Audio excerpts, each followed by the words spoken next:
Hello.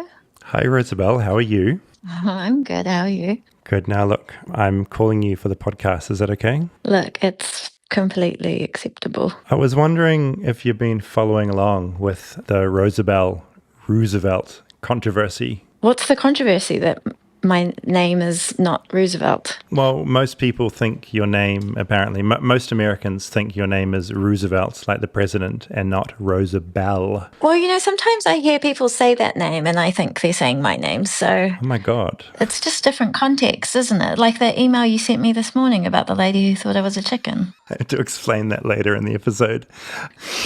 We're doing an episode today about Christian hell houses. And I'm just wondering, do you believe in hell? Or I guess more widely, like what do you think happens when Rosabel dies and her life ends in some hideous fashion? I don't really believe in an afterlife, but I do believe in ghosts. Never really thought about how that doesn't make sense. Yeah, because I mean, a ghost is something living in the afterlife, isn't it? Yeah, but maybe they're kind of like plants, like they don't really have the same consciousness. So wait, what you think when you die, you're going to be sort of floating around with like the intelligence of a plant? Well, I think I'm going to decompose and then maybe I'll become like a plant. Like a plant ghost, a spirit. I can't quite reconcile these two ideas and I refuse to do so live on air. I think you need to think about this some more. What do I think? I think I don't believe in heaven or hell, and I don't really believe in an afterlife, but I do think ghosts are real. I think we should just end it there. I'm David Farrier, a New Zealander accidentally marooned in America, and I want to figure out what makes this country tick. Now, last week we had Halloween here in the United States, and I was reminded, as always, how big it is here. Growing up in New Zealand, we didn't really have Halloween. Much like Thanksgiving, it's a foreign concept down under. And even now, it's not really done on a huge scale. Sure, some streets will put some decorations up, and there's a bit of trick-or-treating here and there, but it's still looked at kind of cynically as this overly Americanized thing that just isn't very New Zealand. Well, since I've been in America, I've heard about something else even more American than Halloween, something that combines the pageantry of Halloween with America's favorite religion, something called a hell house. Hell houses are basically the Christian equivalent to a haunted house, except instead of being about ghosts and witches, they're there to remind you that hell is real, and if you don't convert and you're bad, that's where you're going. So, with all this in mind, I wanted to learn about where hell houses came from, what they're like, and what they say about the state of America. So prepare to be scared into accepting Jesus into your heart, because this is the Hell House episode.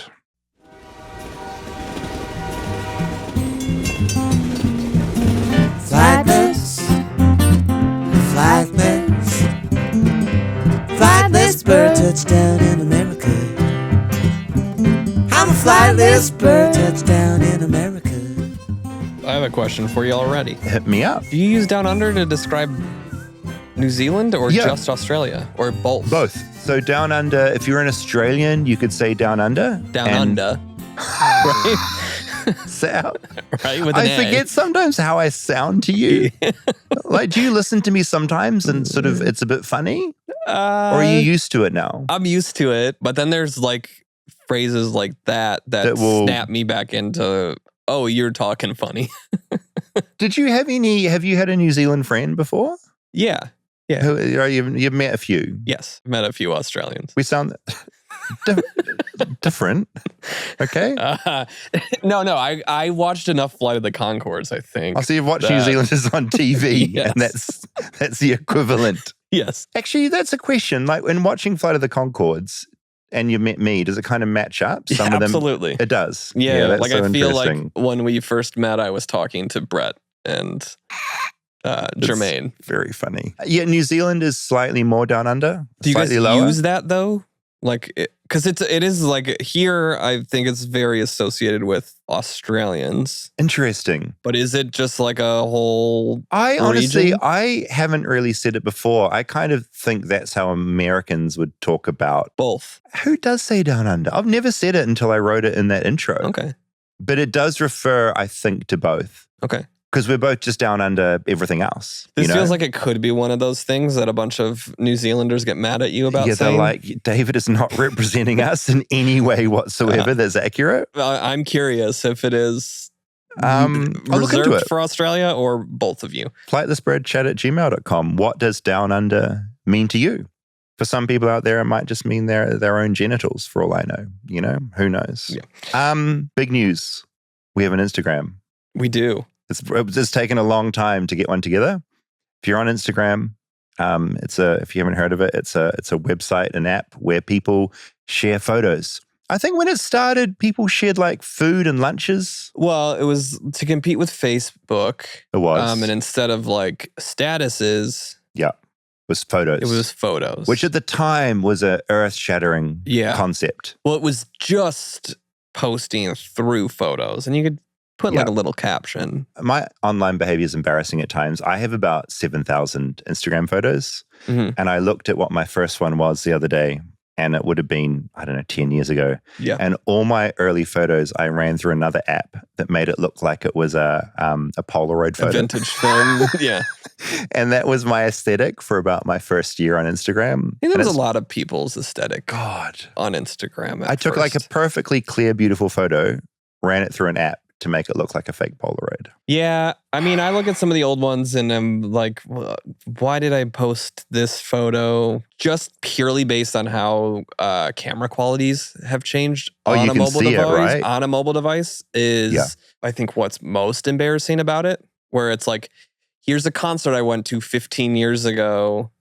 And it is looks just like a piece of blurry, shit. A couple of pixels. Yeah. There's maybe a guy on stage. Yeah, maybe. Can't tell. I want to go back and clear up my Instagram because it's just full of embarrassing stuff. But I don't think you can do it unless you delete each individual photo. Too hard. Flightless Bird Pod is our Instagram. Follow us. We'll post stuff about the show. You can talk about it. Well, and I think a couple people I saw commented that they thought this meant we hired our social media person, but right now, it's still just us running. It's still just us. Still just us. In the process. You've heard from us if we're engaging with you. But that was just us. We managed to create the account and post one video so far. Yep. It's going well. Now, also, Rosabel in the intro. Rosabel? Rosabel mentioned that a listener thought she was a chicken. I need to explain this because it was an email we got, flightlessbirdchat@gmail.com, that I probably my favorite one so far. Rachel wrote in, my daughter's name is Annabelle. It gets misspelled all of the time. So thanks for clarifying the spelling of Rosabel's name, which for the record is Rosabel. I'm sure that Rosabel appreciates it. And then in brackets, this is where Rachel hits us with a great story. When you first mentioned her in the story of cracking an egg on her head back in the old days, I thought you were talking about a pet chicken named Roosevelt, not a human friend. When I realized my mistake, I was so relieved that you didn't cruelly crack an unfertilized egg on its mother's head. So I didn't actually think what you did was that bad. I love this because I told that story in a lot of detail about my friend Rosabel sitting on the floor doing her makeup, and there was an egg carton, and I just thought it'd be funny to crack an egg on her head. And it just reminded me of how people listen to podcasts, including me. Where often you're kind of listening while you're doing something else, and you can just hear something completely different. And I love that someone out there thought that Rosabel was a chicken. And so I sent Rosabel that email, and she confirmed that she is not a chicken. She is a human woman, allegedly. So I guess speaking of human women. It's a great sentence. Do you believe in ghosts? What I do... You believe in women ghosts? Only female ghosts. Look, I know I have that ghost problem that I talked about for a while, which I think I've admitted to that. I don't think that's true. A witch came into my house. I do wake up every morning at 3 a.m. A witch came to my house, which talked about this, and she said there's an old man that floats in. I've thought about it a lot. I don't think that's the truth. I don't know why I wake up at 3 a.m. But I'm agnostic, so I'm not like there might be a God or something out there. But generally... You are or not? I'm agnostic. So towards God. So I'm open to ghosty shit, but my default is probably not. I was surprised when Rosabel wasn't a ghost. Like, Rosabel is very logical, but she is also quite fruity at times. And she'll just come out with, I believe in ghosts, which did shock me. Quacky. A little quacky. What do you think about ghosts and the afterlife in general? I mean, I'm similarly agnostic. I would love some knowledge. Something beyond. Yeah. But you're just not sure. Human forms. Yeah. Ghosts. Yeah, ghosts. Like a spirit staying around and unfinished business, kind of good and bad. I don't really believe in that, but I believe other people can have experiences with that are real.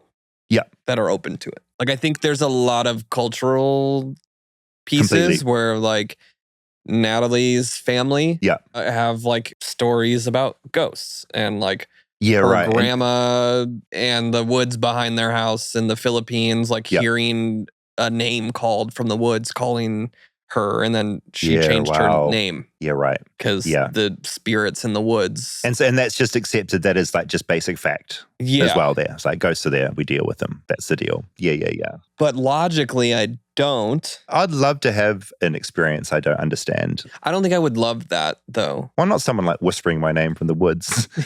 but just see something a bit weird that kind of gives me that childlike kind of, oh my God. Stuff is, I don't know everything, and there's something out there I don't quite get. There were like moments in like high school, you would hear of like haunted areas. There was like old Shoe Factory Road. Yeah. Where like... I've never heard such like a haunted name. I know. Did you just make that up? No, that was a road nearby where like people would see orbs or this like old cemetery, and you'd see, if you go like late, you'd see spirits. Right. I think we did it, and I hyped myself up and freaked myself up enough that like I could feel those sorts of things, but I don't know, like objective or thinking of it logically now back. Yeah, I don't think there was. Yeah, I'm the same as you. I'm never gonna, someone that tells me they've had a terrifying experience with a Ouija board, I'm not gonna tell them you're full of shit. Yes, like I don't have the knowledge. I don't know. Yeah. That's kind of my take as well. But logically, I just don't see how that works. And I don't know if maybe I'm just too much of a coward in the moment, too, that I'm not going to be like, oh, this isn't real. Because there's that as well. Yeah. Because I have friends with Ouija board stories, too, that I believe them. Because they're always terrifying. Yeah, they're always terrifying. And now you say that, I have never used a Ouija board. And I also, someone that's like, I don't believe in any of that. I think I still wouldn't use it. I wouldn't do it at 1 a.m. in the morning. I've seen The Conjuring. It seems like a bad idea. Yes. I bought one from like the 20s on eBay. When? Like a year ago. What for? What are you up to? It was a prop or a gift? Two friends were like talking about Ouija boards, and I was like, well, let's do a Ouija board. Did you do one? We did it, but we did it like in my garage in the middle of the day. Which was anything? Did any of you experience anything unusual? But the way I've heard it, where it's scariest, is like when you get into this weird meditative state at like in the middle of the night. Well, I don't think I would do it then. Yeah, no, I definitely wouldn't. Like, that's what I mean. Like I'm willing to kind of almost mock it. Yeah. Or dismiss it. And harsh LA sunlight at midday in like a very safe garage. But ask me this at 11 o'clock if we're in the studio and I'm about to drive home, or we're like, let's go take a walk in the park over there. Yes, no. I'm not gonna be so dismissive of it. Okay, so the clunky segue, but hell. So hell houses, we'll get into the doc soon, because I basically talked to a bunch of people that have been involved in hell houses. Did you know about them until I brought this episode idea up? No, you haven't stopped talking about them, though, for the last, 2 years. So I watched a doc. I believe it was called Hell House, not to be confused with a horror of the same name. I think it was released early 2000s, and it was about these Pentecostal churches in America who essentially, a lot of these churches had the belief that Halloween shouldn't be celebrated because it would actually open up a gateway for evil spirits to come through. So some Christian churches decided, we will do something else, which is use Halloween in like a positive way, in that we will create these scary scenarios that just remind the kids coming through that you could die at any moment. Mm-hmm. And also, don't sin in this way, because this might make you die quicker. And if you do die and you're not in the right place with God, you will go to this horrible place. And then at the end, you're sort of spat out, and you are like, oh my God, I'd better get God in my life. And you convert, and that you're still scaring kids, but the church justifies it because you're saving souls, so it's okay. Hell in general is just what kind of a marketing tactic? Yeah. Where it's just meant to scare you into acting A certain way. Have you ever talked to your kids about hell? No. Like, does it come up? No, absolutely not. No, it doesn't seem like a thing to raise with kids. But I mean, I remember being terrified of it though when I learned about it as a kid. Yeah. Oh, I was big time. I was scared of hell probably till I was about 20. Well, I it mean, was like it's deep in my bones. the scariest thing imaginable. Like it's it's just sold as you're going to be tortured for eternity. Forever. Yeah. And the churches that put on hell houses in America, and it is a deeply American thing. Yeah. That's their main point. Hell is a real destination. It lasts forever. Yeah. And you don't want to be there. Where it's just like, hey, think of the most unimaginable, like torturous thing possible. Yeah. And now that's going to happen forever. Yeah. Who's that not going to scare if and why you think it's real? Completely. And it's quite a mad thing to tell kids. So speaking of that, there's a drive between Chicago and Indiana where they have billboards, and it's like old billboard that just says hell is real. That's it. That's the message. And it's like, just type. Yeah, you're driving along. It's been there for You're having 30 a lovely years. day. You're feeling great about something beautiful that's happened. And you're just reminded that, oh no, there is a place of eternal conscious torment. Yeah, hell is real. And like being a kid driving through that and seeing that sign. Yeah, it's really intense. Yeah. Okay, so for the doc this week, I went and talked to a lot of Americans that had been involved in hell houses to try and figure out how they work. Have you gone to a hell house? I went to one. I'm kidding. Oh, okay. So deadpan. Fuck you. Well played. Chapter 1. Destination Hell. To understand what a hell house was, I figured the best place to start would be talking to someone who had been to one. My name is Rebecca Groh, and I'm in Rhode Island. How do you like Rhode Island? Oh, I love it. I hear it's the little brother of states, so I love it all. Rebecca says she grew up in a fairly intense Christian environment. For her, it wasn't just going to church on a Sunday, it was a belief system that enveloped most aspects of her day.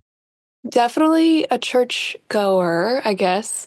Just grew up in a Christian background. Religion was everything. I don't think I really had a chance. I was also homeschooled for my entire middle school, elementary, high school, everything. And so everything was very much, we go to church every Sunday, and that's just how it is. Part of growing up that way was also staying away from secular media, which was seen as evil. Even fairly normal things that other American kids experienced became off bounds. Now, this is a bit of a deviation, but I think it helps explain how we get to the existence of hell houses in the first place. We weren't allowed to read Harry Potter growing up. I remember I was in my 20s when I read the book and watched watched the movies together. And if Harry Potter was bad, Halloween was much, much worse. In the South, Halloween is almost a taboo thing because, you don't want to, it's celebrating demonic forces. So when I grew up in this Christian household, it was that's really like a devil worshiper holiday.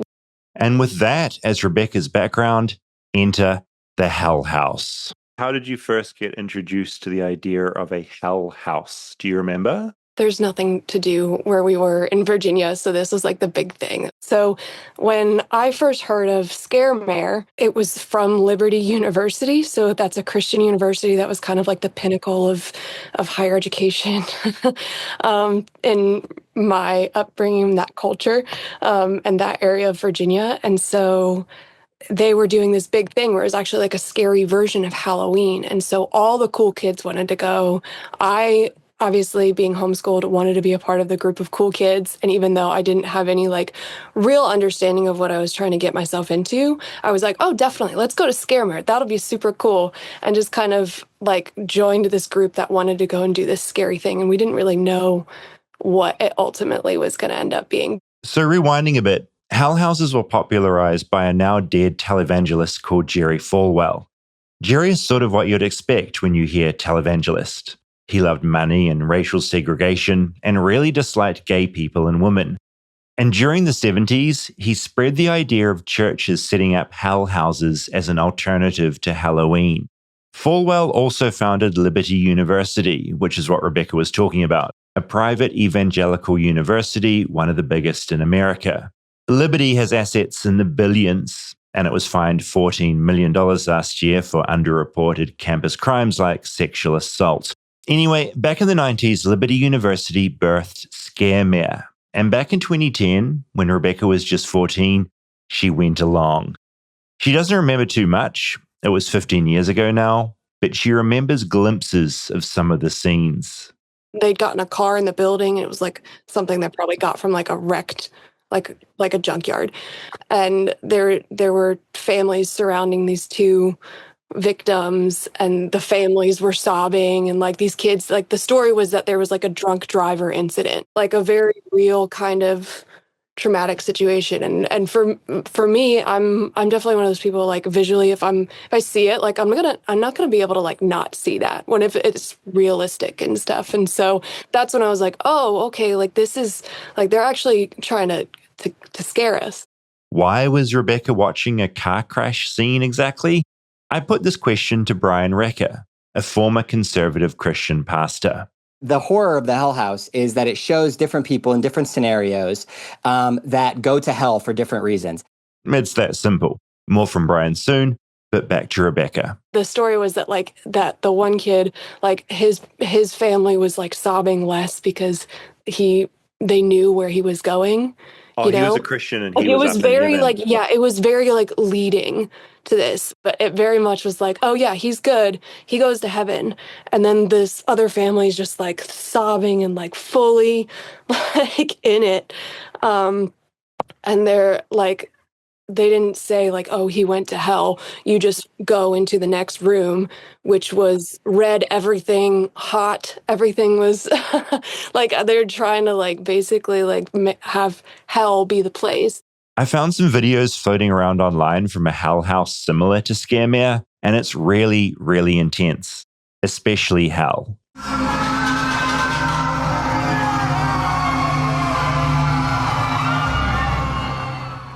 Her other memory is what happened after the hell bit. This is the part that was like really struck me. I remember really significantly because we're like, the doors are out, we're outside again. And there's just this big row of like 10 by 10 canopy tents. And no joke, it's like that scene in Hannibal Lecter where they're all just standing and staring. And there were like 4 or 5 different people like staggered throughout this area with like their Bibles in their hands, staring and waiting for us at the end of the hell house. So like you get out and you're like, whew, wow, like that, what an experience. And then they're like, well, so do you know where you're going to go when you die? Back then, she figured the best option was probably to remain a Christian, the best form of insurance against hell.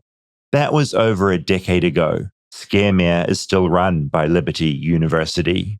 But Rebecca sees the world in quite a different way these days, especially as she shares those weird memories from a weird time in her life. I was talking to my husband about it. He's like, that's so fucked up. And I'm like, yeah, absolutely. It really is. It's really nice for you to say that because I like thought that was like such a normal thing. Chapter 2, The Art of Being a Demon. Rebecca had helped me understand what it was like to walk through a hell house as a paying customer.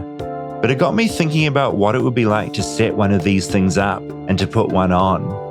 So my name's Andrea Burgess. I live in Wisconsin, in central Wisconsin. The church that put this on was about 40 minutes away, and we would like carpool with people to be part of it. The hell house Andrea became involved with was called Nightmare, modeled after a hell house in Tulsa. My parents were Catholic when I was younger, and then I was invited to a youth group. Classic case. So I started going to that.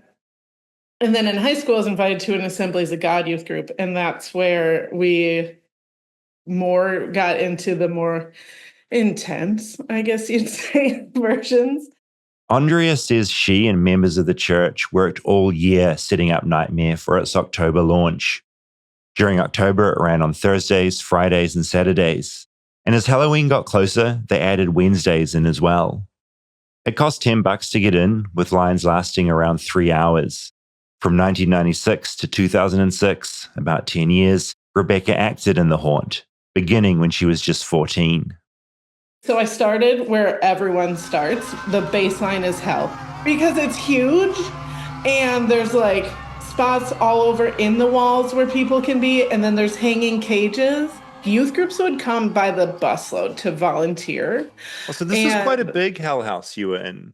Oh, yes. Yeah, it was up year round because it had its own building called the Orbital. She says it started off with a dramatic flourish. They'd set up a rickety elevator to set the tone for the whole night. So then you go in and you enter an elevator that is shaky.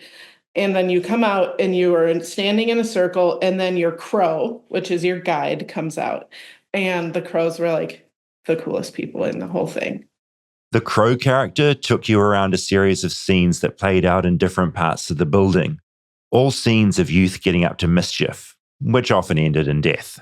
The first room after that is the gang room, which was very funny because Marshfield has 20,000 people, none of which are gang affiliated that I know of. The amount of, not even racism, but misappropriation of culture that was going on in the gang room. I can kind of imagine. Yeah, they had like their red and blue bandanas and like tattoos written all over themselves. Ridiculous. Next was the drink driving room. There's a car crash scene where they're in prom attire. It's snowing and there's open alcohol in the car. And we had a crashed car on set. So they were like convulsing, like they weren't completely dead. And then there was one person that was ejected, so the snow was red.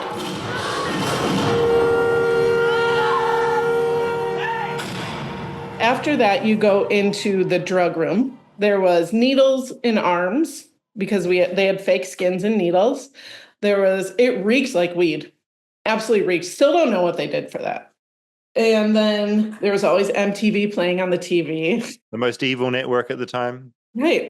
After watching teenage actors dying via gangs, car crashes, and drugs, there's the abortion room, where a teen is dying because she got an abortion that went wrong. She looked strung out. She had a full belly and a hanger and blood next to her, and like blood coming out of her. Remember, it's kids seeing all this. They're not seeing fantasy stuff like ghosts or a witch on a big broom. They're seeing scenes that directly relate to real teen life, real teen problems. There's no warnings, no context, just horrible, tragic thing after horrible, tragic thing. Stay tuned for more Flightless Bird. We'll be right back after a word from our sponsors. Flightless Bird is brought to you by Tovala. Now, Rob, I've talked a lot on this podcast about how I'm not a cook. I'm not great in the kitchen. Part of it is a lack of skill. Part of it is laziness. Part of it is I still get excited and enticed by like horrific American food. So I'm incredibly excited to have Tovala on board the show because basically they are a smart and reliable meal service that make fresh meals and they're delicious, they're healthy. Also, the thing that blows my mind about this is they have a smart oven that does all the cooking for you. The thing I hate the most about cooking is having to clean up everything afterwards. The fact that everything is just contained, you just pop this in and you've got your meal. The thing about Tovala is that it makes it so easy. You just scan the meal's QR code, you pop it in the specific Tovala oven, and it cooks everything perfectly, whether it's steaming, baking, broiling. It does it all automatically, so there's no guesswork needed. The QR code tells the oven what to do, and it does it all for you. This is the dream thing, because not just is the food sorted, but the way it's cooked is sorted as well. Tavala's meals are chef crafted and taste just like homemade meals you'd make yourself, just without all the headache. Plus, Tavala's meals are made with real fresh ingredients, which is important to me. Oh yeah, important to me too. You can also use the oven to scan store-bought groceries like Eggo waffles, Pillsbury cinnamon rolls, Amy's frozen meals, and it knows exactly how to cook those, which is really cool. 2 days ago, I was thinking, what am I going to eat? And then I was like, I've already got Tavala in my fridge waiting for me. I cooked a herb roasted chicken with creamy pumpkin risotto. It was absolutely delicious. I wanted more, and I will be ordering it again.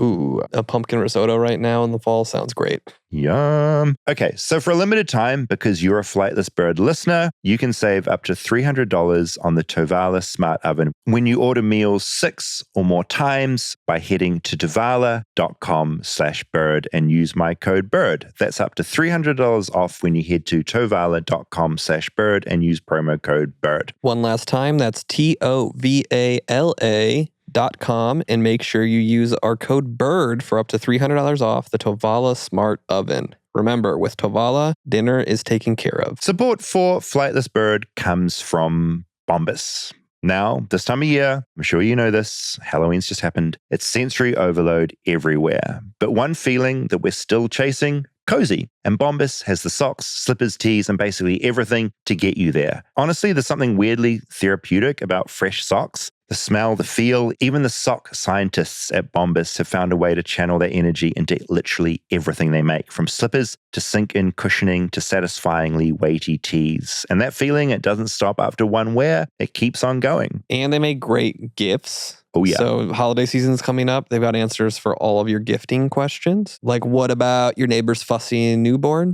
Baby Bombas fits like a hug, and they're designed to feel soft and stay snug, even on the littlest toes. I have so many babies in my life at the moment, not my own, other people's. Until we got this ad, I had no idea that baby Bombas were a thing. I'm going to get some baby Bombas. Well, what about your mom's new young friend that she met at the ski lodge? Oh, don't bring my mum into this. I'm going to fight you. And also, by the way, Bombas is really stepping up their slipper and slide game this season. They've got new shapes, new styles, fluffy new things, suede things, a little something for every foot. And there's one thing Bombas knows, it's feet. And we haven't even gotten to the best part yet. For every pair of Bombas you purchase, they donate one to someone facing homelessness on your behalf. So anytime you get something cozy, someone else does too. So head over to bombas.com/bird and use code BIRD for 20% off your first purchase. That's BOMBAS.com/bird. Use code BIRD at checkout. The next room you go into is domestic abuse. So it's two parents fighting. So they're fighting. Finally, the dad hits the mom. And you go out to the back, and that's in a living room. You go out to the back porch of the house, and it's like perfect prim and proper girl, like she's like shaking. She's really nervous. She keeps looking back and looking at her parents. And then eventually she picks up a gun, puts it in her mouth, and shoots. And then we had a wig that would go out, and then water would spray the people. Oh, so I work with therapists now. I work in a therapy office, and like thinking of the things that people felt in those moments and how triggering, and there's nothing to turn to. You weren't done. You were just keep trudging through thinking about like I had friends that committed suicide in high school, and like, that's when you hear that gun, that's what you're hearing. From there, Andrea says they'd get audience members to walk through a wall of hands, a corridor with actors touching their legs through nylon. She says during this bit, she'd be running around behind the scenes via trapdoors under the floor, repositioning actors and distributing food and water. She'd also grab the permission slips that participants had signed so that by the time they got to hell, Satan would have their name. All just part of the drama. Metal cages with locks on them that they would cling. The walls had like rock everywhere. It was very dark. There was lots of smoke. And they would yell, like, if Sarah was in the group, they'd be like, Sarah, no, I didn't want to be here. So you'd have a demon with a personal message to you. Yes. And after setting up hell, well, they set up a heaven too. All of a sudden you enter this beautiful paradise with, I'm not kidding, they like scented it. And the only people that could work the salvation room that I remember were pastors or moms. What was the scent of heaven? It was just like sweet and Cookies. floral. Okay. Like probably like, I would say vanilla and floral. Okay. That sounds right for heaven. Very relaxing. What's the purpose of the salvation room? That's where you give your life to Christ. That's where you do it. You say, I don't want to end up in any of these horrible scenarios. I certainly don't want to be in hell. So save me now. Yep. And then, like I said, they would sign a piece of paper that they accepted Jesus. And then it would go to a group, there was a whole other office side that would contact them after and invite him back to church. And then there was the huge salvation counter on the wall, and it would tick. Soul saved that night. On a good night, how many people would be ticked on the board as becoming Christian from that experience? I would say 500. What, on a night? Yeah, we had thousands come through. Oh, so this is big. I'm still thinking too small. This is really big. Yeah, it was. It was really big. We had award-winning makeup artists and costume designers for it. Nightmare closed in 2006. The church split up. Half the congregation went with the young hip pastor. The others stayed with the senior pastor. And Nightmare was no more. When you tell your friends about what you used to do, what's their reaction? They're all like so shocked and of course but also not surprised, because that's a very Christian thing to do, is to scare people into Christianity instead of letting it just come in. It's all, I feel like Christianity is very fire and brimstone, and that's what Judgment House is. Yeah, it was truly to scare you into becoming Christian. Chapter 3, 99 Ways to Die, Choose One. I talked to a lot of people for this Hell House story because, well, a lot of Americans have been through Hell Houses. And I won't go through all of them, but I just briefly wanted to touch on Ashley, who also acted in these things. My name is Ashley. I live in Chicago now, and I work in the hospitality industry. I grew up in Stuart, Florida, which is about 45 minutes north of West Palm Beach. Talking to her, I started to understand that despite there being hundreds of these things, they were all sort of the same. The school she went to from 7th to 11th grade was part of a church. And every year her church did a judgment house, which is like a Hell House, just different branding. It was advertised to be like an alternative to a haunted house. And so you would go to Judgment House instead of going to a haunted house. And the audience was like, you were encouraged to invite anybody and everybody. You needed to spread the word. You needed to let everybody know to come to this play. And it was to save souls. And I believe that we weren't allowed to take photos of the setup and stuff. I think that was a pretty big deal because they wanted it to be a mystery. Talking to Ashley about her memories from the early 2000s, I was also struck with how many inventive ways they came up with to kill naughty teenagers. So there was a party scene where, they're at a party that they shouldn't be at. And again, there's the scenario of somebody asking oh, I don't drink, and you shouldn't be drinking either. You need to accept Jesus. And then the person says no. And then that was, I believe, a car crash because they were drinking and then, of course, get in a car crash. The other one was my character, my little sister was abducted with her best friend.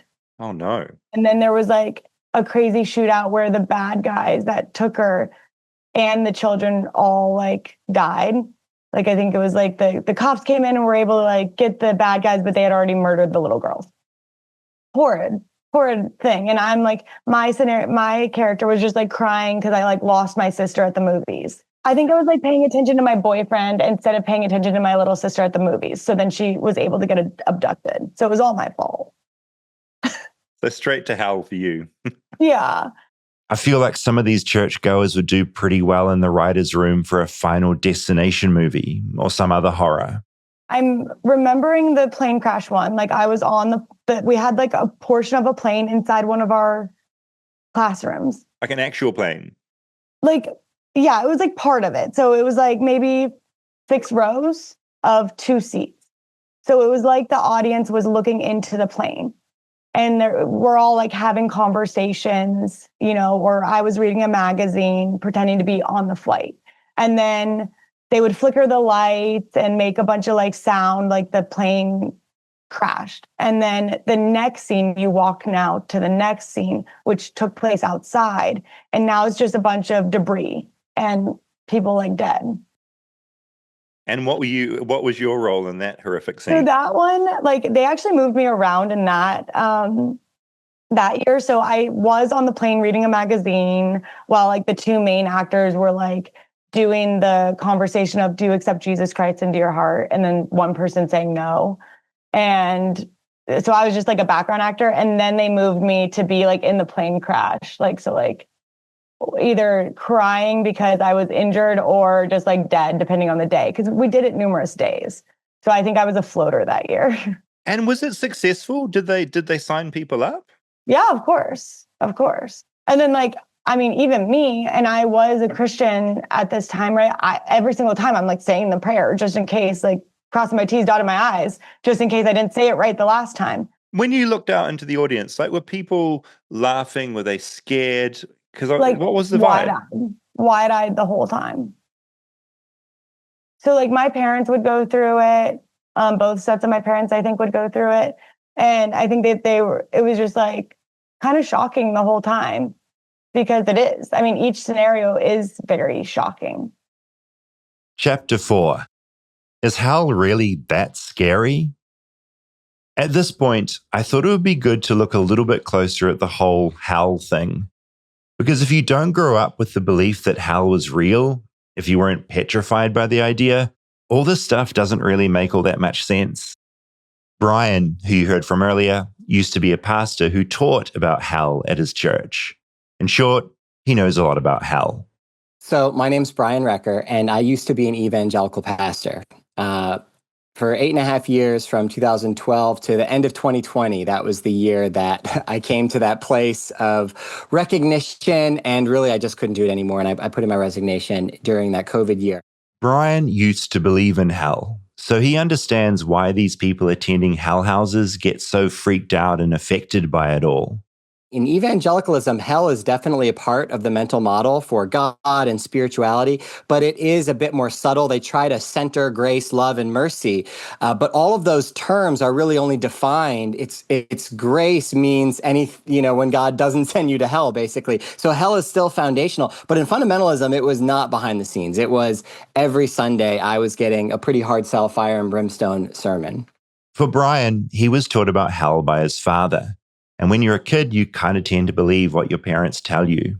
So my dad is a fundamentalist pastor, and just about every Sunday there was some sort of plea to give your life to Jesus. And that was always based on the fact that we, as we were, deserved hell. That by default, God is holy, and one day you're going to stand before God. And unless you are a Christian or born again, or Jesus has covered your sins in that particular way, then you're going to hell.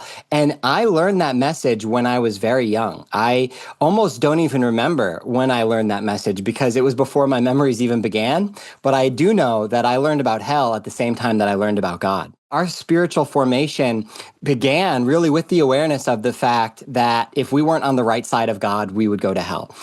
And so while evangelicals love to talk about this idea of a relationship with God, at least in my case, that relationship began in fear and fear of hell. Now, let me sidetrack here for a second. I feel like a lot of people say they believe in hell, but deep down they really don't. But for some people, like young Brian and the kids going through these hell houses, it's a real place, a destination as real as Texas or McDonald's. So with that in mind, what is hell like? What I grew up in, it was a very literal fire and brimstone. So the fire was real. In my mental model, though, as a kid, it was a place, definitely a real place. And this is not me exaggerating. The actual traditional doctrine is called eternal conscious torment. So that's the normal default hell belief that most Christians have. And that's not a pejorative. I didn't come up with that to make it sound bad. That is their name for the doctrine, eternal conscious torment. So that's really the pillars. It lasts forever. You are aware of the suffering that you are experiencing for eternity, and it is maximal suffering. So it's really the worst possible thing that could happen to anybody for the longest possible amount of time. It seems ridiculous when you have a little distance from it. It's almost like, that seems like it might be a control tactic to instill fear so that you do what they want, right? But when you're in it, it is not obvious. And I clocked something here that I hadn't clocked earlier. Lots of the people I've talked to so far said how scary this stuff was. And I think I get it now. The reason they're so freaked out is they think the scenarios they're seeing in front of them, especially hell, are all completely accurate representations. Like, most American kids go to a haunted house and they realize it's not real. It's just a fun scare. But these Christians going to hell houses and judgment houses, the reason they're freaking out is that they're going, oh God, that's a pretty accurate representation of this awful thing that could really happen to me. Like you mentioned, because this is not imaginative. They're trying to save you from hell. So churches will use hell houses as it's like a Halloween alternative, because Halloween, and not all Christians believe this, but many Christians, especially more conservative ones, might see Halloween or celebrating Halloween as demonic. So I did not grow up going trick-or-treating. We were kind of separatistic in that sense. And so they'll often put on these hell houses as an alternative. And in their imaginations, they think they're doing like a family-friendly alternative to Halloween, when in reality, they're doing something much more deeply traumatizing. And I clocked another thing I hadn't before. The people running these hell houses and judgment houses, they really think they're doing a good thing. Not just good, vital. They're doing something even more admirable than trying to save your life. They're trying to save your eternal soul. I mean, imagine if someone thought you were going to hell, to a place of pain for all eternity, and they didn't try and help you.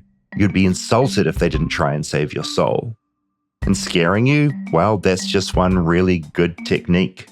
Worth it in the long run, when that long run is eternity. One of the reasons hell is such a horrible thing is that, Jesus, the spirituality of Jesus is to love your neighbor as yourself.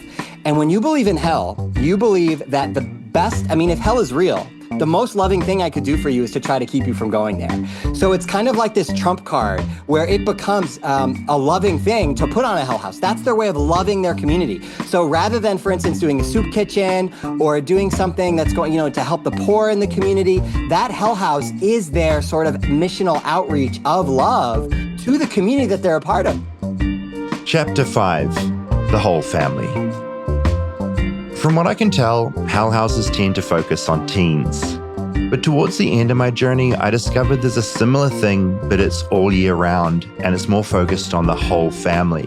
Because it's not just naughty, horny teenagers that need to be reminded about the very real existence of hell. My name is Mike. I am in Missouri. I am in Southwest Missouri, which is actually home to the headquarters of the Assembly of God. So we've got some fun things going on out here. We heard about Assemblies of God earlier. They're basically the Avengers for Pentecostals. Over 170 denominations under one governing body. Pentecostal Christians tend to be quite charismatic, a very happy-clappy, talking in tongues type. Commonly called the Bible Belt. You can literally probably, they say you can throw a rock and hit at least 2 or 3 churches.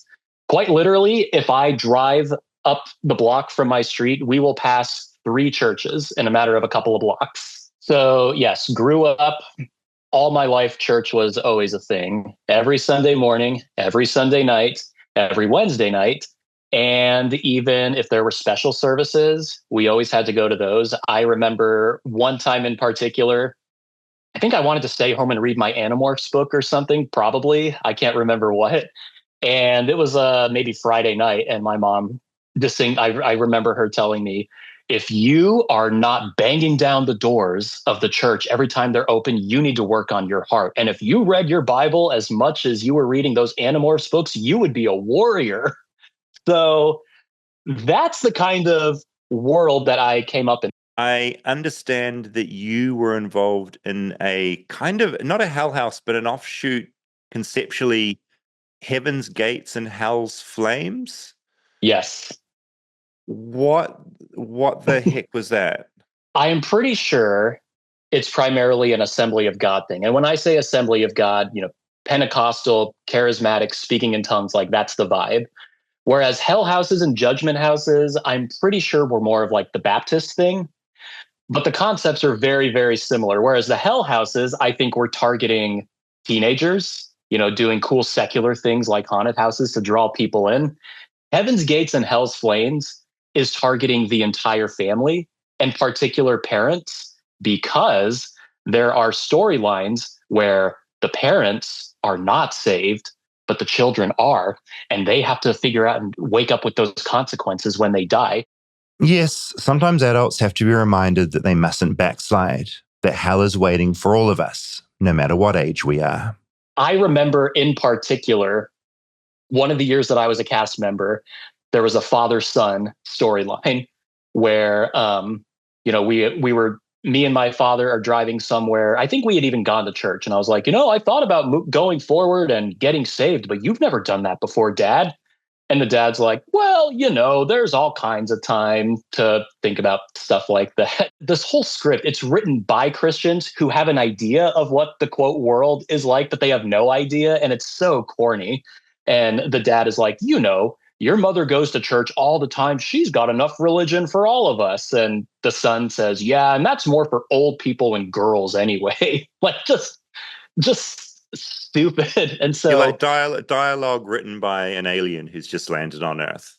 Exactly. Yeah. So big shocker. It's like, okay, we have all kinds of time. So then the father and son get in a head-on car crash with another Christian family who we meet prior to. So then everybody wakes up in heaven. The father and son are still dead when the Christian family wakes up in heaven, and they're like, oh my goodness, this is what we learned about in church today. Look, there's the angel with the book of life. Our names are in there. Let's go. And so, Handel's Messiah plays. Jesus descends the golden staircase. They hug. They all get to spend eternity in heaven. And then the father and son wake up. Uh-oh. And so the son is like, wait, Dad, where are we? And wait, is this heaven? Like that place Mom was always talking about? And Dad says, oh no, I think I've made a mistake. And I remember during rehearsals, the director told me, he's like, now I really want you to play up. Dad, I believed you. You said I had time. How could you have done this to me? This is your fault. And I remember distinctly the director said, because I want all the dads in that audience to be convicted and realize, oh no, I need to make sure that my children are saved. Like very much playing on the fear of parents as well. And that's how I think Heaven's Gates and Hell's Flames is different from hell houses. So anyway, the son says, but well, Dad, remember you said Mom has enough religion. So go ahead, ask the angel. Spoiler alert, our names are not in the book of life. So then the devil, the lights dim and it's red and black and smoke. And the devil comes out with his voice distorted, and his demon minions come and drag the son away. And the whole time, again, the son's like, Dad, I believed you. How could you do this to me, Dad? It's like, even just like, God, it's like, I'm still feeling it a little, like, because that's in you. That shit is in you. One thing you have to respect is the dramatic flair, ever present. As the demons are starting to drag the dad away, the devil says, stop. And then they drop him, and the devil comes and picks Dad up. And he's like, thanks, Dad. I almost lost the boy. Demons, take him to hell. All this happens in a church on stage. And Heaven's Gates and Hell's Flames isn't limited to Halloween. It runs all year round in various churches across the US. It's put on by, I believe the company is called Reality Outreach Ministries or something like that. But basically, it's exactly what you described. It's a traveling family. They live in this RV with all of the supplies, and they travel from church to church. So the church will contract with that company to say, we want you to come to our area. We want you to, come in, help. Then they do everything. They set up the stage. They set up heaven and hell. They cast, they direct, then they take care of all of that. So, and so it's done at the church. The church pays. to have them come out to put on the performance. And it's done to the public. It usually runs, if I am remembering correctly, Sunday night and then a Monday and a Tuesday night, and then they tear down and move on. And so it's just advertised to the public, invite your unsaved friends. As I'm talking to Mike, I jump online and pretty quickly find their website and see it's still going strong. Heaven's Gates and Hell Flames now, while you're on the line, I'm just going to see if they've got like a website or a Reality Outreach Ministries. Was that the company you named, or was that someone else? No, that sounds right. I believe that's what it's called. So yes. I'm on the website now. Some promo for them, realityoutreach.org.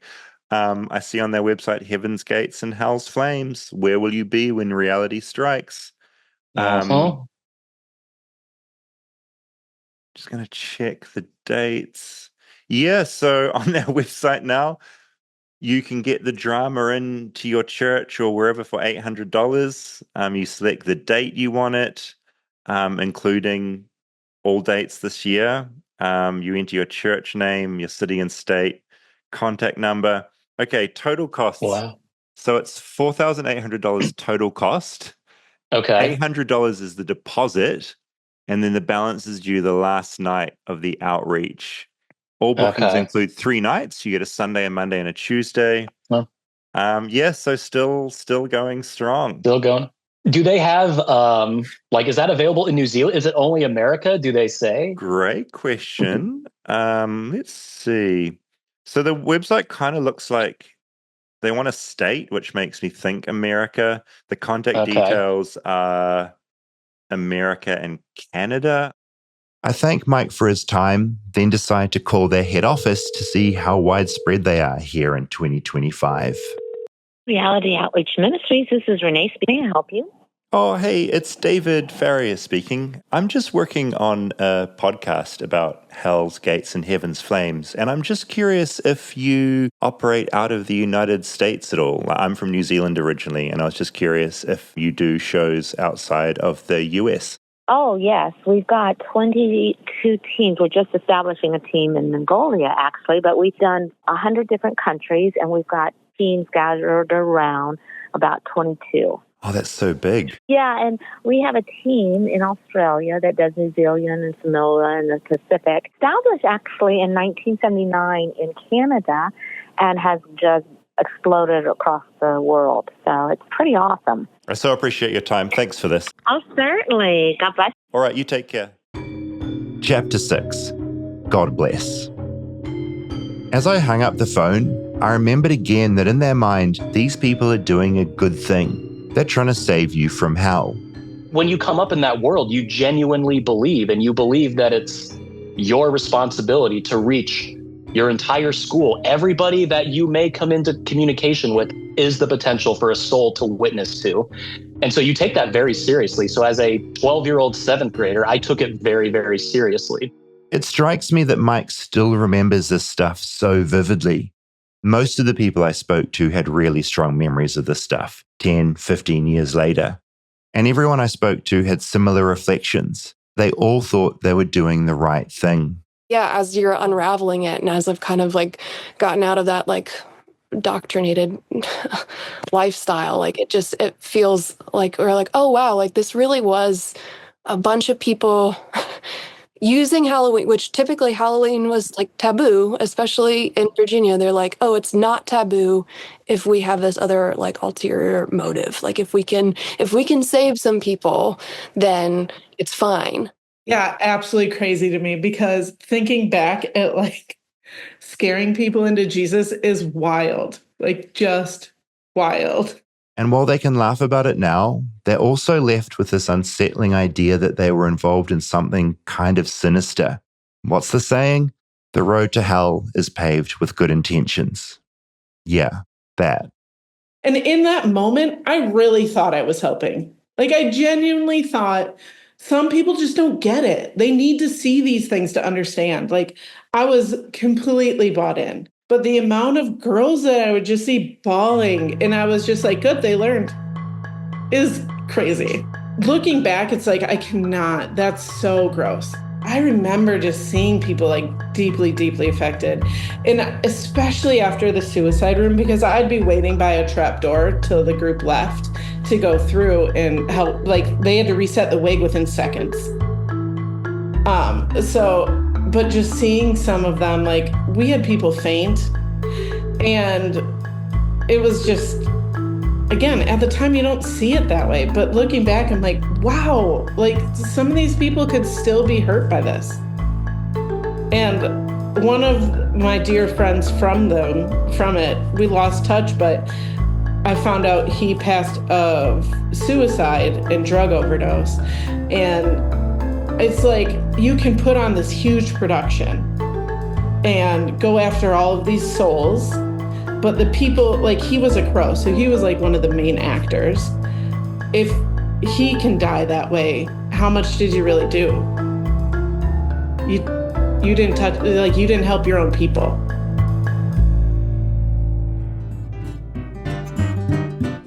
Stay tuned for more Flightless Bird. We'll be right back after a word from our sponsors. Support for Flightless Bird comes from BetterHelp. Now, the shorter days we're experiencing don't have to be so dismal. I know it's really easy to get down when things are getting dark early. I know it's really easy to get down. I certainly do when it gets dark early outside, but it doesn't have to be that way. It's time to reach out and check in with those you care about and to remind ourselves that we're not alone in it either. As seasons change and days grow darker sooner, it can be a tough time for many. This November, BetterHelp is encouraging everyone to reach out, check in on friends, connect with loved ones, and remind the people in your life that you're there.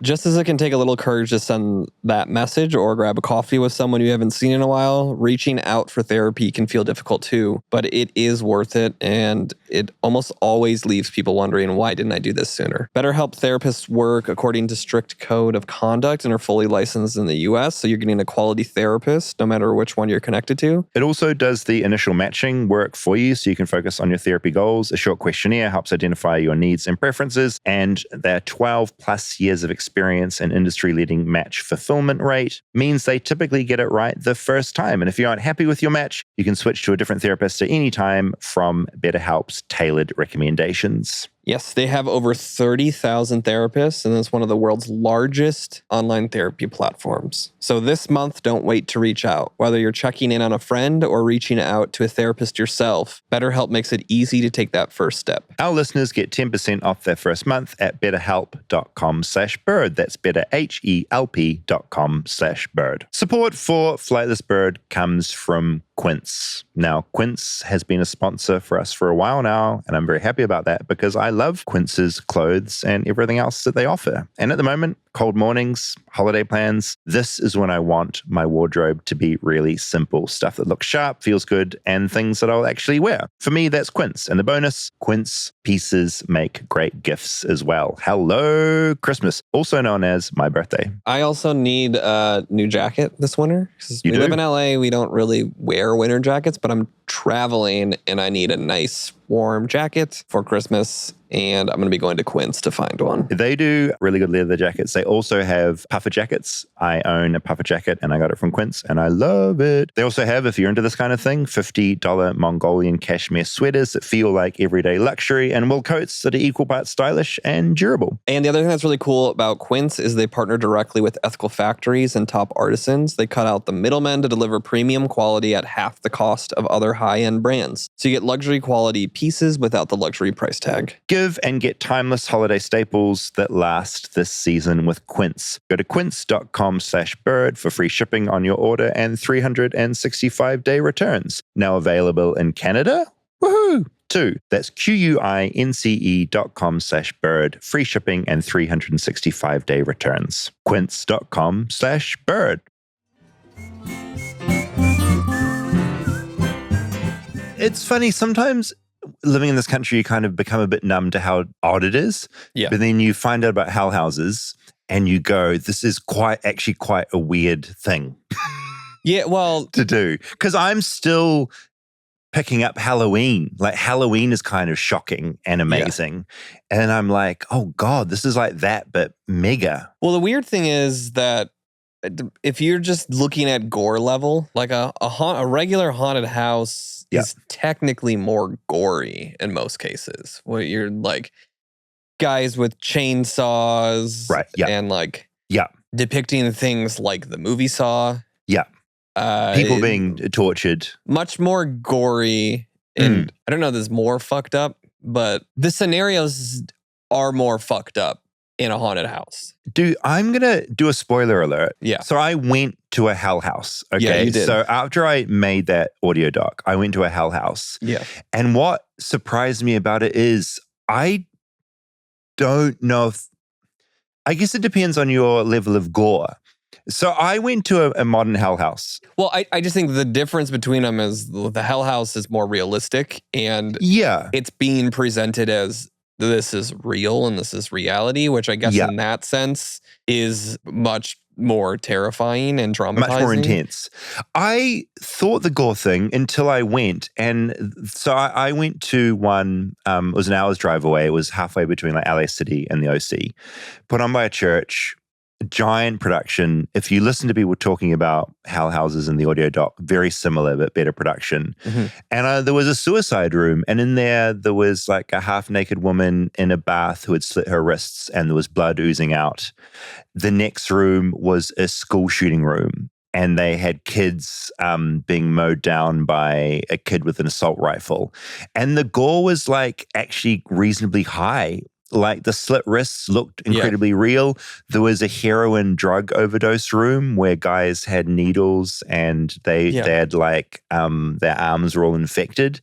And so while it's not like, I'm trying to think of like a Universal Studios horror night, I guess the gore is more because you're having like heads fall off. Right, I guess that's what I mean. When you're thinking about like a horror movie, it's technically more like gore. You're being sprayed by blood. Yeah, and like you've seen someone in a show like slitting a wrist versus like having their arm blown off and like squirt blood in a horror movie. Yeah, I see what you're saying. Like technically the arm being blown off and squirting blood everywhere is grosser, but the fact that the suicide is more realistic. It's all grounded. Which I think is the key to all of this, which was explored in the doc. That the fact that this is being presented to these people as, no, this is a reality and what actually happens, where haunted houses are much more like, this is pretend and here's just scary situations. Yeah, and it's so over the top. Like you're going to jump, but you're and- not going to go home worried about zombies. Yes. I think it's just the like basis of reality that is being used that makes it much more scary. 100%. Yeah, all real situations, I feel like the one I went through, I mean, my one, it cost about $17 to go. If you didn't notice the church signage out the front, you'd just approach a building and just go, this is an office building. It wasn't marketed as a church. So the interesting thing is I walked in there, there's a big like giant skeleton, there's kind of some generic demons running around that look like they're from like a Resident Evil film or something. Nothing churchy. For sale is a taco truck. All feels incredibly secular. I guess, so that was my first question was what is this being marketed as? Because if 500 people are converting, like it's not a church event in that case. Because no, it's not. It wouldn't be that, like the people, if it were people from church coming, they don't need to be converted. Completely. If it's parents that are bringing their kids that aren't, it's just, let's go. If I could summarize it, it's a trap. Yeah. And that's what became very clear when I went. All the marketing is basically LA's scariest haunt. Okay. Nothing about church, nothing about anything. So obviously church members would tell people to go because our church is putting this thing on. And it's like a reminder to people to like be saved. Oh, and the church is running it almost as this like mission-based thing of 100%. Let's get people in. Yeah. Also, you can go in, beginning age limit is 12. So you can be quite young when you're seeing this quite intense stuff. And when you walk in, first room, you walk in a tunnel. It's like a couple of like, this could be a regular scary haunted house. Then you walk into a scene which was a club. There were like sexy girls and guys dancing, offering me a beer and like a smoke. Did you partake? You sort of rushed on. It's all, it's not a real it's not a real thing. Okay. But a full bar setup, like a really intense looking Hollywood kind of set. Next room, obviously, it mirrored a lot of what was happening in the late 90s, early 2000s. Some of those kids in that party had gotten into an accident. Mm-hmm. Super graphic. There's a kid on the ground splattering blood. Someone's trying to revive him. They've got a full news crew there doing a news report saying these drunk teens died. Room, sort of then you're in someone's lounge where people are shooting up heroin. All like very stereotypical situations of like naughty things you can do. Some of them legitimately like bad scenarios that you don't want your kids getting into. Yeah. But they all ended up with someone dead. So next corridor, there's a guy that's overdosed. He's got a rubber band. He's looks horrific. Suicide room, stripper room, OnlyFans room, which is basically just a kid on their bed acting sexy in front of a lap. When I say kid, it would have been 17 or something. Deeply weird that it's a church doing it. It's funny hearing the incorporation of like current things modern like things, that. Modern evils. Very up to date. Yeah. I guess my point being, we went through it all, ended up in hell, which is very similar to what people explained was happening in the 2000s. Giant room, very visually impressive. Heaters on, very hot, stunk. They had smell in there, demons, Satan, people screaming at you. You end up in an auditorium. The thing that I found particularly distasteful, if it wasn't already, is that they then played on a giant projector footage from news and YouTube of people dying. Jeez. Yeah. So they had a section, this is So suicide. real Suicide is footage. real. Watch a bunch of people jumping off bridges, watching someone shooting themselves, blurred, but very present of what it was. Murder. You might get murdered. Shots of murder. Yeah. Car crashes. You might die in a car crash. That went on for about 15 minutes. Then a preacher came out, the pastor of this horrific church, and I'm not going to mention because fuck them, and basically said, this is all real. Everything you saw in that hell house and everything you saw played could happen. If you're not saved, you're going to go to hell. And I would say about between 40 and 50 people went, no more, I'd say 50 to 60 went up and converted. What percentage of the group converted? I was booked for 8 p.m., so you book every half hour. Yeah. I would say there were about 250 people in my group. 50 went up and got saved. Did you get converted? My skin was crawling. I was wondering if I'd just act to see. Yeah, I am now a Christian, and this podcast is changing tone slightly. And then what they do, so I didn't convert. So after the big, and you say the sinner's prayer, you then you're taken out to the side and you're given, obviously you sign up to the church because they want your tithing money when you come back, because that's why they're doing it. The church wants money. When you're outside, the people that converted then come out through like a line of church members who are all clapping. It's like a line, like, yes, you are saved, you're in, you're great. And they're all cheering, and it feels like a cult. Yeah. It was the weirdest thing to be clear, it's the weirdest thing I've witnessed in America. It was so fucking odd. I mean, the craziest thing about all of this, it's very clever. Super clever. It's very creative. And thoughtful. Mm-hmm. Not saying that it is tasteful or I respect it, though. It's a full production. Yeah. It's an amazing thing they put on. It's the production values are high. The storylines are really well thought out. Yeah, there's some intelligence and real thought put into this and the tactics and of what they're doing. And I can see how it works. It's full on, and the real footage of people dying at the end. It's certainly, me watching it, I was like reminded, I can die in a multitude of ways. Yeah. And if I was in a certain different mindset, I could certainly see someone going up and being like, who's this Jesus guy? I want to do that because I don't want that. Yeah. What else jumped out to you from what people were talking about? Because it's such an unusual space. I mean, I think we covered most.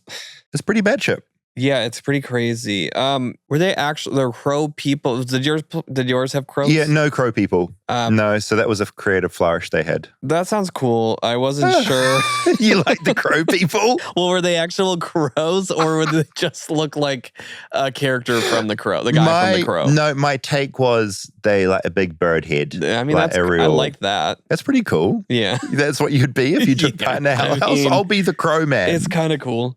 I like the imagery of that. That's what I'm saying. Like it's clever and creative. And you know, some of these, if you watch this on YouTube, this episode, we have some photos of some of the hell houses they took part in, and all these kids are having great fun. Like imagine you get to go and volunteer and put on this. You have the resources to do all this stuff and to terrify people. Yeah. It's great fun. Like, I mean, the manipulation level, though, is obviously horrific. Where the issue is. And again, everyone I talk to that took part looks back on it with regret. And they're like, why did I do this? Yeah. And again, people were crying in the auditorium at the end. Yeah. It affected people. Were you scared? Was it scary? A couple of jump scares that were quite good. I just found it was less jump scares and scary and more just, I feel unsettled.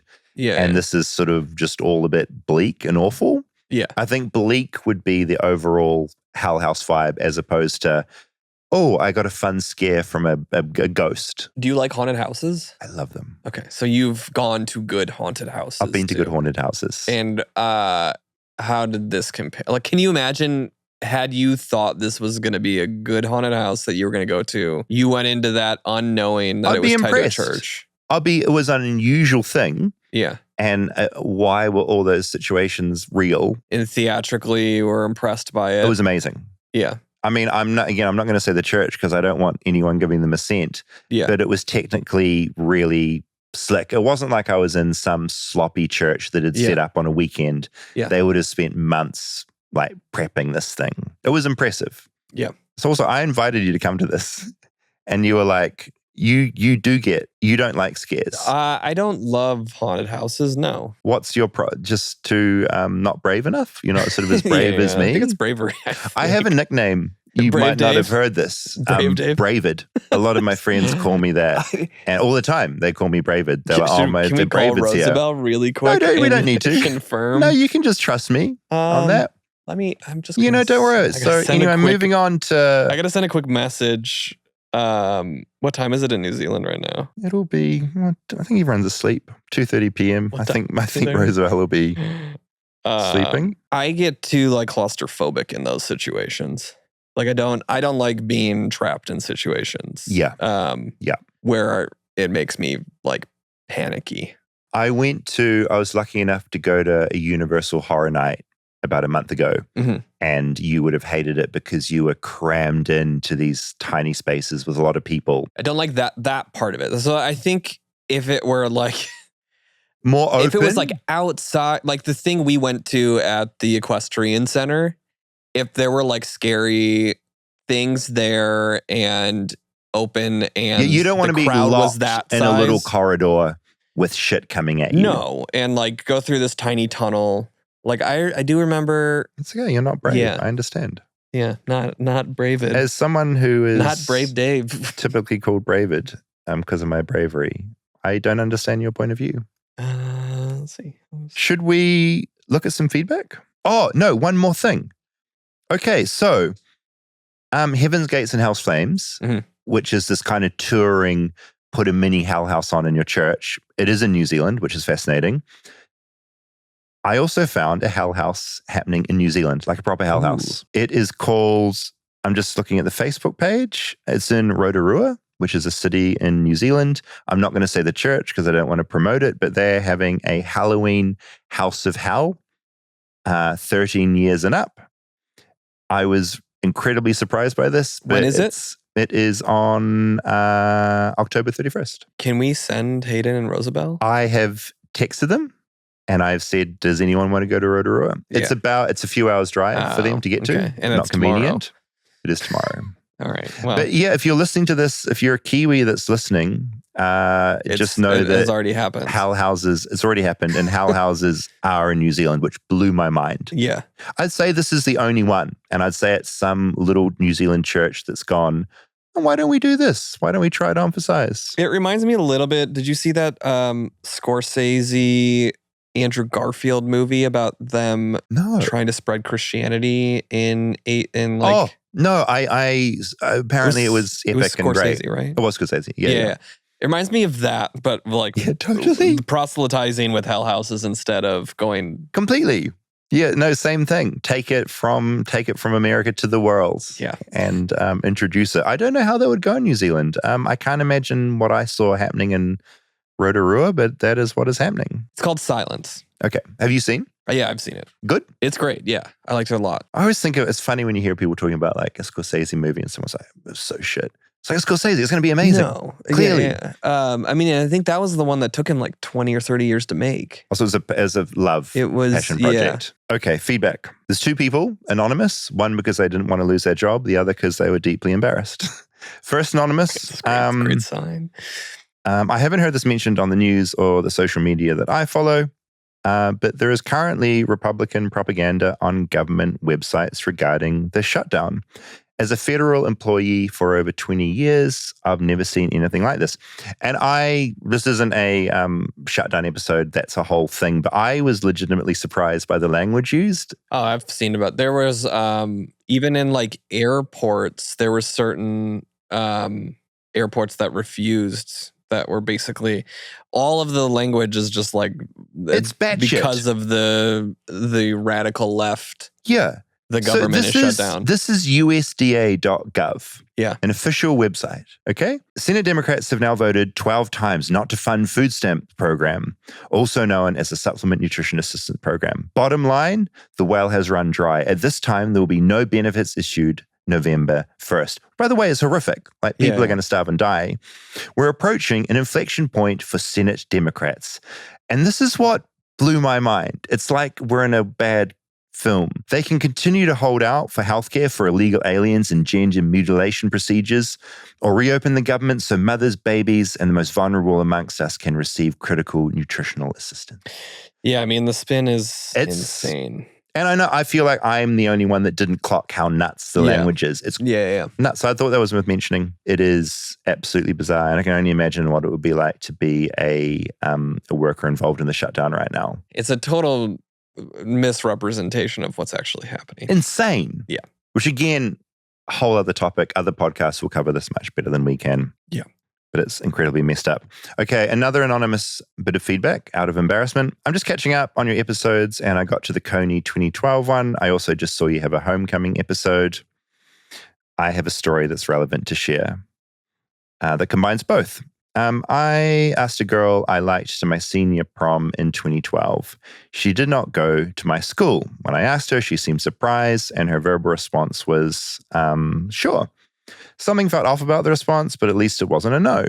Well, a few days later, she messaged me saying she realized my school's prom night was the same night she'd arranged to hang out to spread flyers to raise awareness about Coney 2012. I figured at the time it was a made-up excuse because she didn't want to go with me. But we both met at a church camp, so maybe she was just super on fire for Jesus and ready to spread Coney 2012 flyers. So my prom night, my best friends and I just hung out, playing board games, watching movies, and eating pizza. Turned out okay. Much more fun than a silly dance. Sounds like a great night. It sounds like he had a much better night than going to prom with someone that was into Coney 2012. John, hello, David and Rob. David, I love the way you say, what makes this country tick? At the start of every episode. It's become a thing for me. Every episode I get better and better at saying it, just like you. I copy it perfectly. Accent and everything. My wife gets annoyed because it has become a stim for me and I'm constantly saying it all around the house. And I just want to say, John, you should stop traumatizing your wife by doing that. That's the bit you called? Truly horrific. What a great catchphrase though, eh? Don't you think? Rob, what do you think? So great. I'm just waiting to see if Rosabel's responded. No, I don't think she will be. And if she does, she would just be agreeing with me. Yeah. We got all that emo feedback? There's so much. People love the emo episode. People lost it. A lot of people, there was actually one bit of feedback. Wait. Yeah. Rosabel. Do you want to run it by me first? Nope. It's just a bunch of ha ha ha ha. And then you already know the answer to that, Rob. Oh. The answer is what I told you, which is my nickname is Bravid.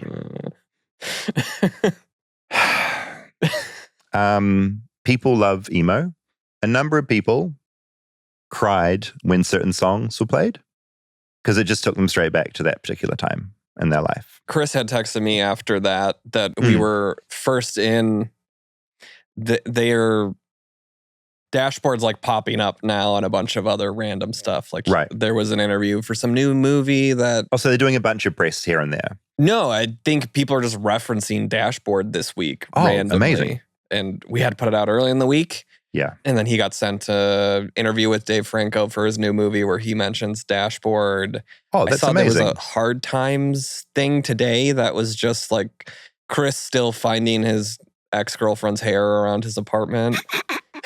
So we've done that thing where we sort of accidentally picked the perfect time to release something? I guess. Because it's like when we did the Kanye episode, he was suddenly back in the news again. Yeah. A bunch of things just weirdly get perfectly timed in a strange way. Feels like that. But I also think, Dashboard didn't really go away. They're still touring and totally doing things. So the response is really fun. It's one of those episodes where the passion is just so high and it's fun to get there. Well, it's fun to make things like that are received in that way.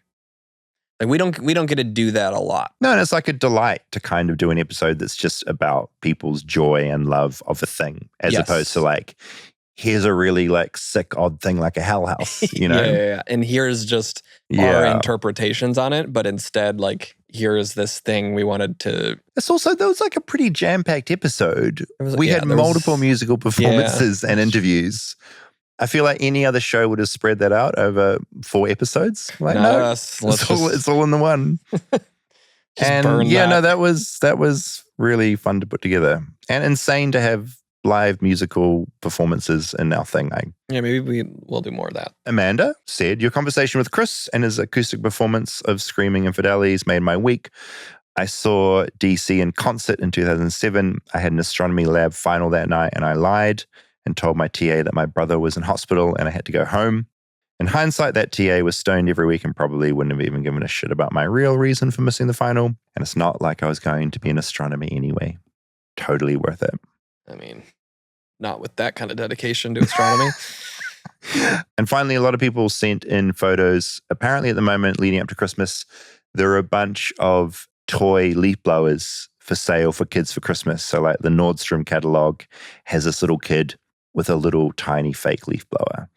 And it just made me think, they get them early here. It's indoctrination, which is you wouldn't see that in New Zealand. I saw a leaf blower today in this parking lot. Really? The parking lot attendant. Yep. He was just blowing it away. Like, was there anything to blow? There was like trash. And where was it going? He was just spreading it. Yeah, no, that's like it wasn't going to like a pile that he was then putting in the trash. And it was mostly blowing towards our office door. And I was in my car and I was just like, what is happening? Craziest use of a leaf blower just to disperse trash elsewhere. Yeah. Because like into the bushes maybe? No, and then that happens, some neighbor down the road will have their leaf blower and they'll blow it back and it will just go on and it's just America. Thank you for listening. Flightlessbirdchat@gmail.com. If you have any feedback, if you've been to a Hell House and you have had an experience, let us know. Tell us how your Halloween was. And we'll see you next week.